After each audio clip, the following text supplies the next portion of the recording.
আমিও একসাথে খেলেছি এক সময়। অনেক ধন্যবাদ। আমাদের এই মাঠটা এতটা ভালো না হলেও আমরা সৌভাগ্যবান যে তোমার মতো একটা প্লেয়ার এই মাঠে আমরা দেখতে পাচ্ছি। আচ্ছা, আমাদের এই মাঠে কেমন লাগলো একটু যদি শেয়ার করতেন ভালো হতো।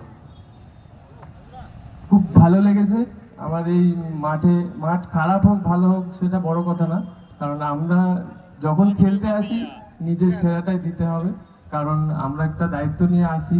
হার জিত তো খেলার মধ্যে আছে, অনেক চেষ্টা করেছি, পারলাম না হয়তো আমরা জিততে। তো এখানকার দর্শকদেরও অসংখ্য ধন্যবাদ যারা এত সাপোর্ট করেছে কালকের থেকে। আর মাঠের অর্গানাইজারও খুব ভালো, কোনো রকম কিছু প্রবলেম হয়নি, রেফারিও ভালো। তো বেস্ট অফ লাক ফাইনালিস্টের দুটো টিমকে, আর চেষ্টা করবো যদি নেক্সট টাইম আসতে পারি। Thank you. আচ্ছা সুমন হাজরা, আমাদের কাছ থেকে একটা জানার বিষয় আছে তোমাদের। তুমি কলকাতা প্রিমিয়ারে বা ইয়েতে কোন কোন টিম হয়ে খেলেছো, কোন কোন ক্লাব হয়ে? আমি প্রথম খেলেছি মোহনবাগানের হয়ে, সিনিয়র টিমে খেলেছি আমি 4 বছর।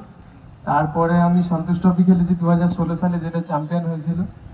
আর তারপরের বছর আমার সারদান সমিতি খেলেছি, রেনবো খেলেছি, এখন শ্রীভূমির হয়ে 2 বছর খেলেছি। লাস্ট ইয়ার আমি হাওড়া ইউনিয়নে ছিলাম। এবছর এখনো কথাবার্তা চলছে, এখন দেখি কোথায় যাব। সত্যি খুব ভালো লাগে এরকম প্লেয়ার আমাদের মাঠে আবারও আসুক, এটাই চাইবো। আর সুমন হাজরাকে অনেক অনেক ধন্যবাদ, আর ভবিষ্যতের জন্য অনেক শুভকামনা। অসংখ্য ধন্যবাদ।